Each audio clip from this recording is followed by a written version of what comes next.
Assalamualaikum. Waalaikumsalam warahmatullahi wabarakatuh. Wa maghfiratuhu wa ridwanuh. Masya Allah. Terima Macam kasih. mana hari ni? Sihat? Alhamdulillah. Yuk, Sentiasa. sentiasa. Sentiasa. Mana walaupun apa jenis cuaca dan keadaan pun still ceria. Hidup Itu kita. image Piyuk daripada dulu lagi. Satu orang yang ceria. Ya. Walaupun buat seria macam mana pun akan nampak keceriaan tu. Walaupun anak pun ramai. Walaupun anak Anak ramai tapi still ceria lah sebagai seorang bapa yang Jet ceria. dah nak sailang. Dah nak potong. Potong sikit, potong. Ya, Masuk alhamdulillah. 8. Masuk 8. Masya Allah. Mungkin mengisi masa yang ada. Jadi bila anak-anak ni dia memeriahkan kita. Walaupun ya ada waktu kita stress tengah kerja, balik kerja. Tapi bila kita balik, tengok anak-anak tu terapi lah. Tu sebab kena peluk, cium. Oh gitu. Peluk dan cium. Peluk dan cium. Cium. Baru kita akan rasa absorb lah semua segala tu tadi. Dan itu pun suka dan duka dalam keluarga lah. Suka duka. Itu belum lagi. keluarga. Episod suka duka keluarga coming soon. Oh, coming soon. Okey. soon. Sekarang ni kita nak bincang apa ni? Suka duka apa? Kita nak Sebab cerita tema kita suka duka. suka duka.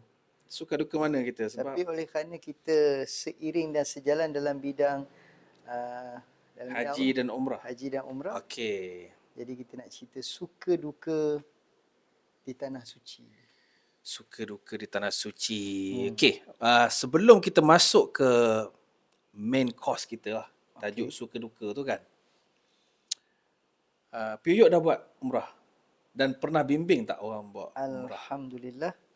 Tapi kira saya mula lewat lah. Okey. Jet lebih awal kan. Saya 2014. 2014. Tu yang first buat umrah lah. Kira sambungan daripada cerita Okey. kejayaan dalam PU hari tu kan.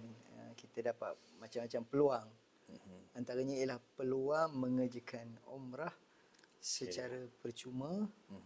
Tapi kita bertugaslah sebagai mutawif. Okey, maknanya 2014 tu dah 2014. belum buat umrah lagi. Belum pernah buat umrah. Dan kemudian dah ditugaskan sebagai mutawif.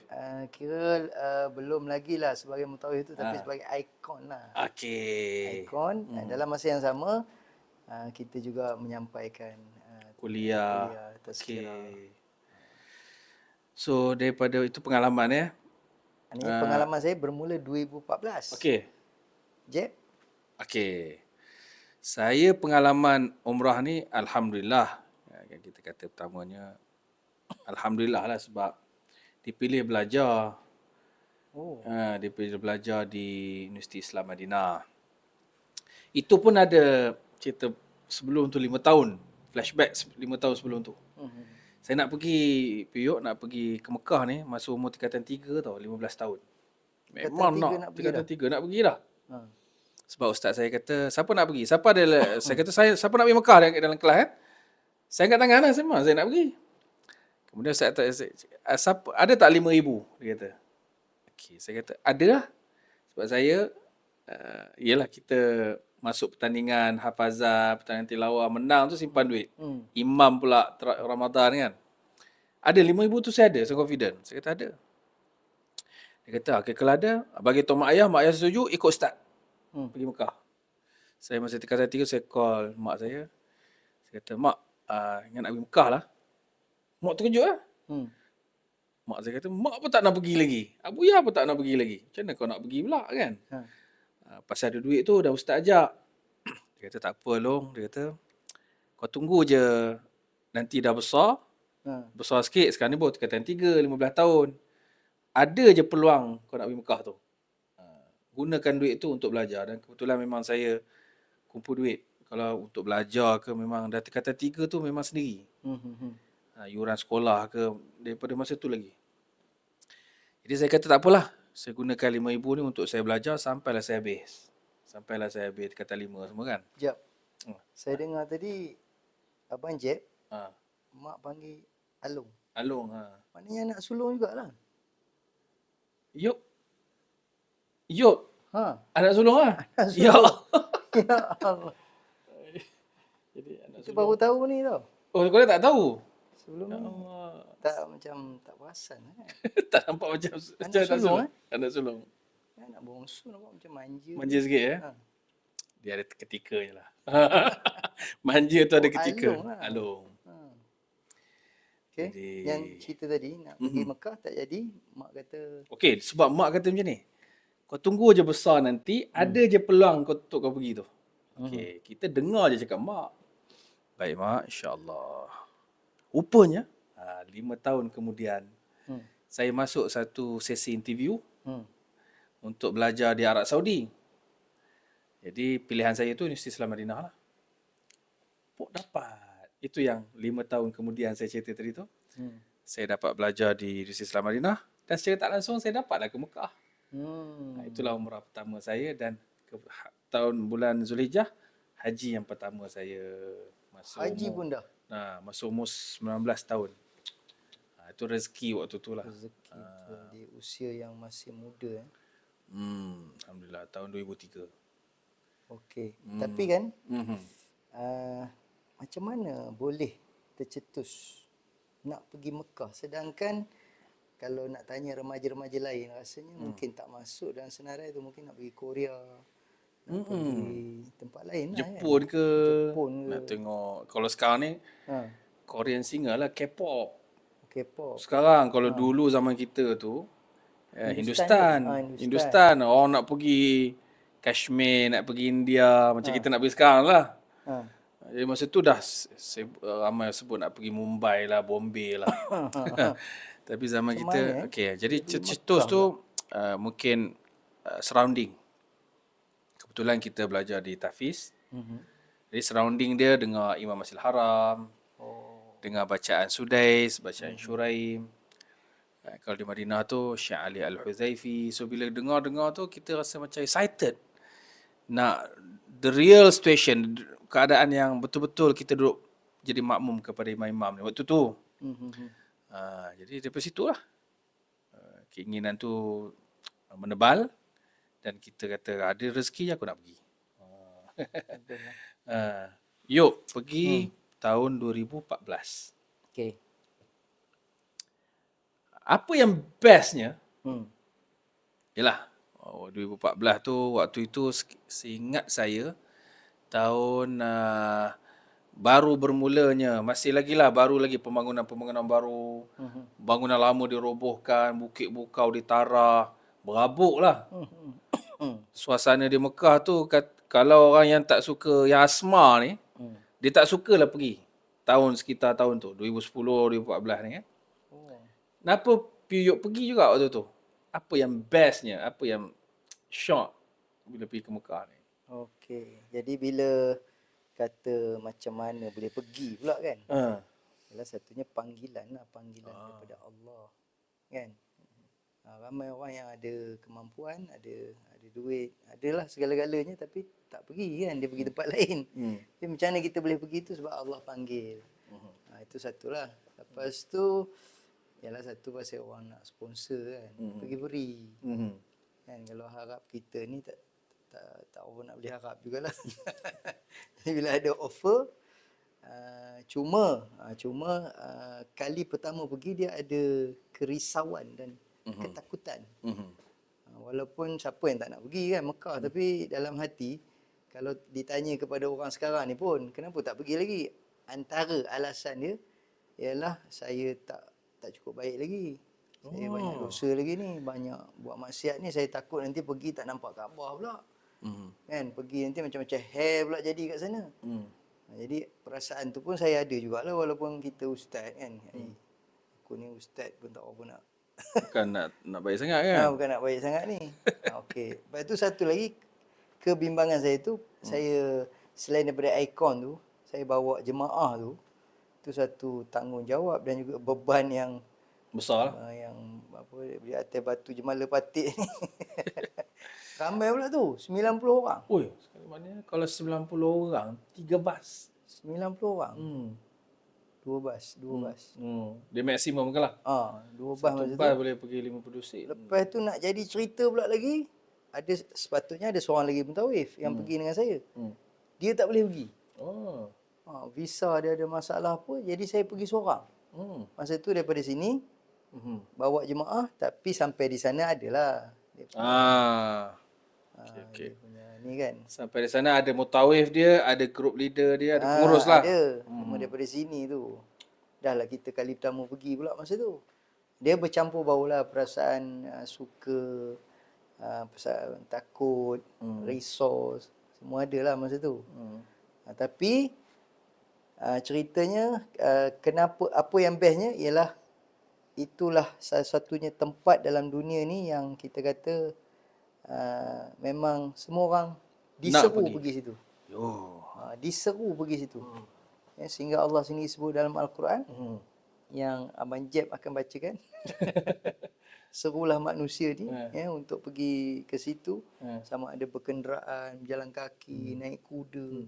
Wa adzim finnasi bil haji ya'tuka rijalan wa ala kulli dhamir ya'tina min kulli fajjin amiq. Datang daripada seluruh pelosok dunia kan. Hati tu memang terpanggil-panggil nak pergi ke situ. Nakal macam mana pun dia akan teringat juga situ. Itu tambah pula tahu kawan-kawan pergi kan. Kan kawan-kawan sebaya pun orang ni pergi. Lepas tu dia up dalam Facebook. Masa tu Facebook ke Friendster? Facebook tak ada lagi. Dah ada. Jadi tengok kawan-kawan pergi tu kita pun aku bila nak pergi kan. Bila nak pergi ni jadi tambah tengok Jeb pula pergi muda-muda lagi kan. Yelah. Tapi zaman saya tu 2000 lebih ni tak ada Facebook. Kita pun tak ada up-up ni. Oh tak ada? Tak ada. Yang awal-awal dulu mana ada gambar. Saya cari juga gambar-gambar lama kan. Tak ada sebab kita dulu yelah bukan zaman media sosial nak pamerkan kan. Okey juga saya kata okey juga.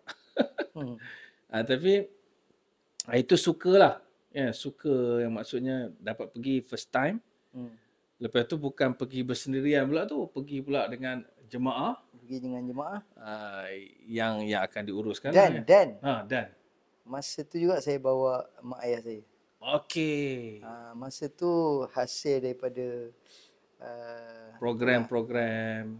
Sumbangan-sumbangan hadiah-hadiah. Kan yang kita dapat tu, kita bawa pula mak ayah kita pergi. Masya Allah tu. Itu memang rezeki lah. Bersekali dengan mak ayah, lagi kenangan manis. Betul. Itu suka.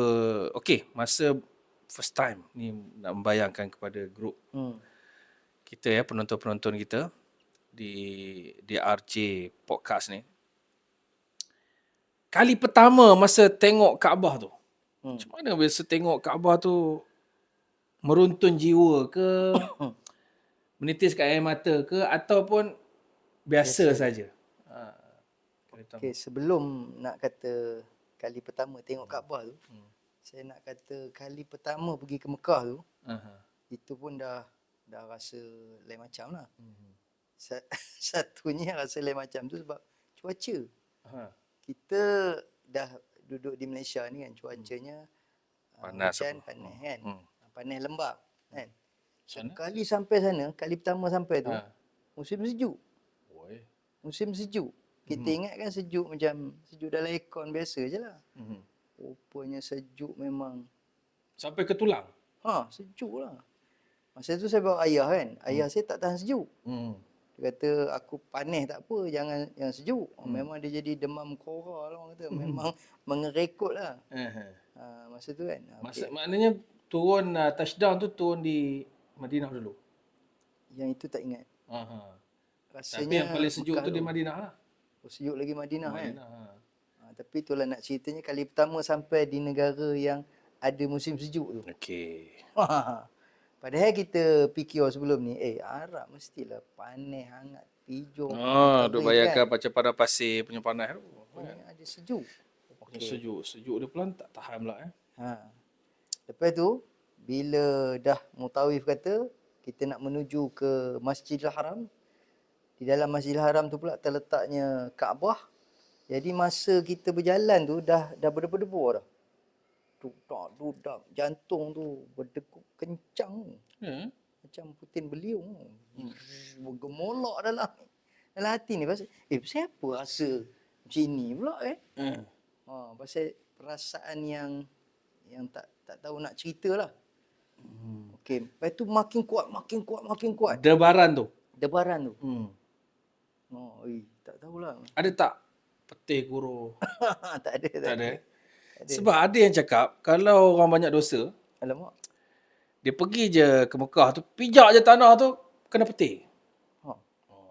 Ada pula yang kata kalau pergi ke Mekah ni, kalau kau jangan ni, apa tu, banyak cakap sangat, banyak ni sangat, banyak tu sangat. Kalau banyak sangat dosanya, takut hilang. Hilang. Macam-macam lah. Ha. Jadi pengalaman piuk. Cerita nampak Kaabah ni belum Oh habis. tak habis lagi. Okay. Okay, Habis cerita tu lagi. sebelum masuk ni. Ramai tak sabar tu. Itu Ramai tak berdegup-degup sabar. nak pergi tu on the way. Bila dah masuk dalam Masjidil Haram, kemudian kita dah baca doa apa semua, doa masuk masjid. Lepas tu betul-betul menghadap depan mata. Yang namanya Kaabah yang jadi kiblat. Yang selama hari ni kita menghadap masa solat tu, kali ni betul-betul tersergam di depan mata. Masa tu berlenang air mata. Nangis. Tak sedar. Air apa pula ni? Air liur ke? Air liur ikut bawah. Walaupun nampak muka chill, ceria, tapi menangis juga orangnya. Toyak. Kan? Muka yang ganas-ganas, ada jemaah muka semua ganas-ganas, parut sana, parut sini, toyak ke? Nangis. Dia automatically. Bila lihat Kaabah tu dia akan Kali pertama lah kot. Tapi rasanya pergi bila-bila pun. perasaan yang tentulah sama. perasaan. Itu baru jawab habis tu. Yang pasal nampak Maknanya Kaabah. tak adalah gambaran yang orang cerita tu. Kalau kita banyak dosa. Nampak lah Kaabah. Bukanlah tak nampak. Ada kata tak nampak Kaabah. Kalau banyak sangat dosa. Ataupun ada yang kata kalau siapa suka pergi masuk kubur, kawasan kubur, dia tengok tulisan batu nisan tu, nanti dia tengok Kaabah tak nampak. Ada juga macam tu Kaabah. Tunjuk tak boleh. Tunjuk tak boleh kat batu nisan. Tu yang orang masuk kubur tu apa pun tak buat kan. Lala tak nak pergi kubur. Pasal takut langkah-langkah ni tadilah. Ini kepercayaan kita kata khurafat lah kan. Tapi nampak Kaabah piuk nampak. Walaupun first time kata Jemaah yang lain pun setakat ni nampak juga. Nampak lah. Alhamdulillah lah. Tak adalah kata. Tapi ada satu jemaah saya, dia tak nampak. Dia tak nampak. Jadi bila kita bawa jemaah tu, dia sampai, dia masuk ke dalam, dah turun ke dataran ni. Eskalator, naik tangga, dia turun eskalator, turun. Okay, kita ambil satu side. Okey, saya kata, okey semua tuan-tuan dan puan-puan, cuba kita tengok Kaabah. Tengok Kaabah untuk kali pertama. Sebab tengok Kaabah ni, Allah turunkan rahmah. Kan ni, siapa tengok Kaabah, Allah turunkan rahmah. Siapa yang buat tawaf, Allah turunkan rahmah. Siapa yang melakukan salat di hadapan Kaabah, Allah turunkan 120 rahmah.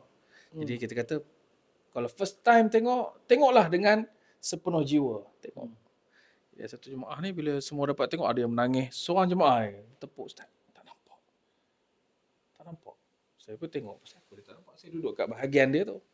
Rupanya membelakang dinding renovation tu. Duduk belakang dinding tu memanglah tak nampak. Tarik lagi. Saya tarik dia ke sini. Sekarang ni nampak tak? Nampak. Aduh, saya kata. Kita dah serio dah. Dia tak nampak. Jadi dia tengok, dia pun lama-lama tu, dia tak ada setengah jemaah dia tak boleh menghayati lagi tau. Untuk pandangan pertama, dia tak hayati. Pasal dia tengah meraba-raba, dia tengok, ini Kaabah, ni Kaabah, ni Masjidil Haram. Ini dia dataran mata. Ni dia yang kata casing Hajarul Aswad. Jadi dia tak boleh nak menghayati lagi. Jadi kali pertama, kali kedua dia melakukan tawaf tu biasa, tapi bila mereka iktikaf baru dia boleh rasa. Itu ada juga jemaah macam tu. Dia lambat pick up lah untuk dia nak apa? Menghayati tu. Masing-masing dia bergantung pada masing-masing. Masing-masing punya rezeki. Masing-masing punya keinsafan, masing-masing punya perasaan lah. Ada pula yang saya dengar cerita. Tapi ini bukan pengalaman saya tau. Ini saya dengar cerita. Dia nak turun kapal terbang. Ini pakcik ni nak turun kapal terbang. Dia asalnya dia tak nak pergi. Dia tak nak pergi, jenuh pujuk. Tapi bila isteri kata, pergilah bang, kita pun dah berumur, dah tua ni kan.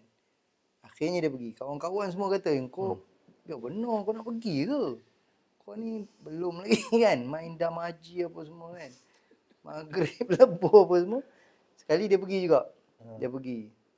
Elok dah touchdown kan. Dah landing tu. Lepas tu dah pramugari bagi pengumuman apa semua. Patutnya dah boleh bangun lah dah kan. Tapi dia tak boleh. Dia nak bangun tak boleh. Dia nak bangun tak boleh. Dia toyak dan nangis. Oh, aku dah cakap dah. Aku tak boleh pergi. Aku dah cakap aku tak boleh pergi. Kan tengok. Bukan kata tak nampak Kaabah. Turun kapal terbang pun tak boleh. Pramugari pun datang kan. Pramugari kata pakcik seat belt tak buka lagi. Oh patutlah kena buka. Itu ya. Dia nak bangun tak boleh. Nak bangun tak Nak boleh. bangun tak boleh. Rupanya. Dia pun dah insaf, dah terbayang lah semua dosa-dosa dia tu. Oi, itu memang. Dalam haji, dalam apa dia main tu. Itu je puncanya. Tapi itu cerita orang. Ah, Cerita orang, pengalaman. kuat juga tu. Kuat juga tu. Itu suka lah antara suka Banyak cerita suka Itu lah ni. suka tu. Suka. Pengalaman. Yuk. Duka. Ya. Kita cerita pula tentang macam mana, ya, ada tak pengalaman yang sangat tragis?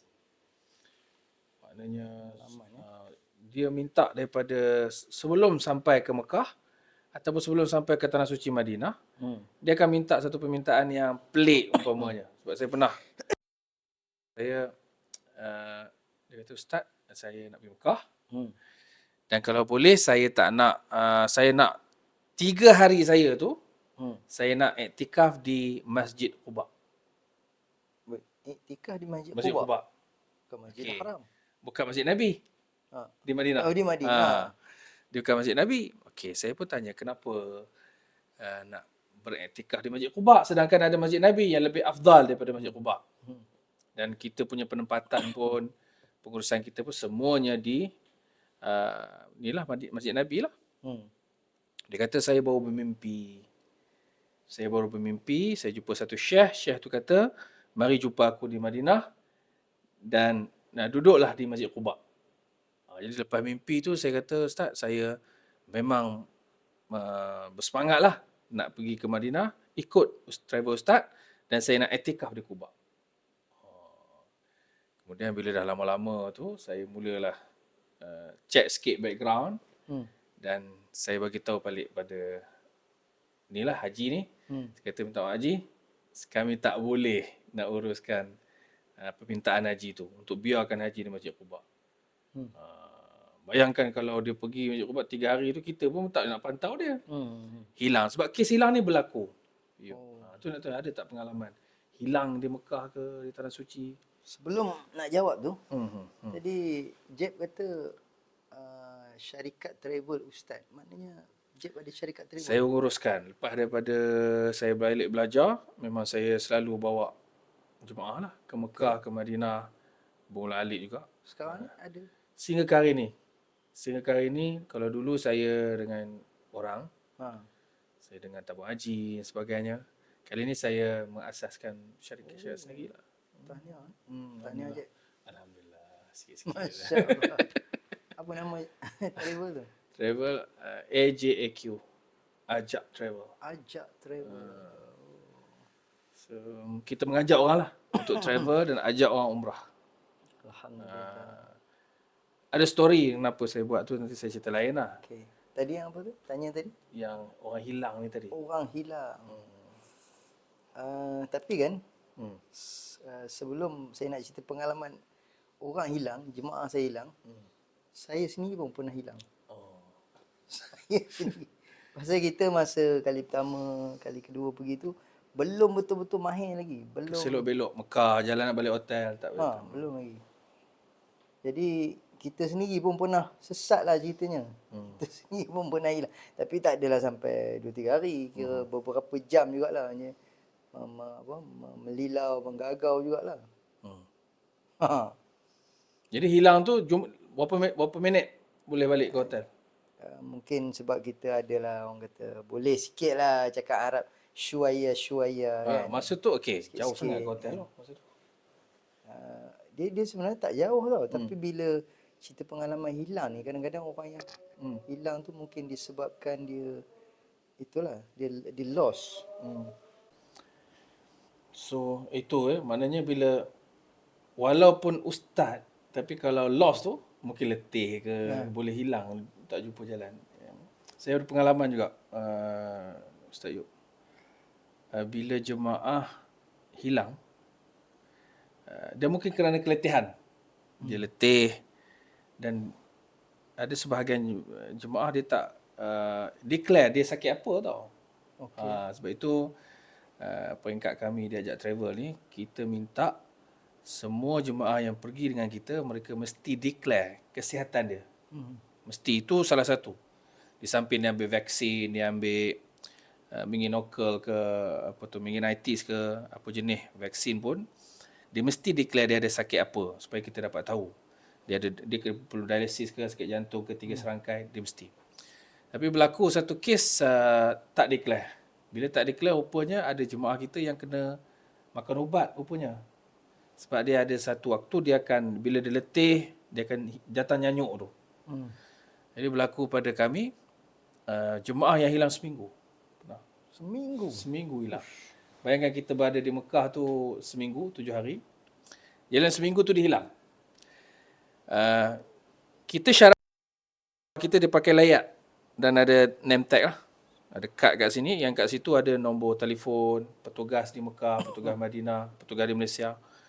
So dari sudut security dia very clear lah. Kalau ada orang jumpa ke, dia boleh ni. Bayangkan jemaah ni, dia tak mau pakai benda tu. Dia tak mau pakai kad pun dia tak nak pakai. Dia buat gamble dia lah.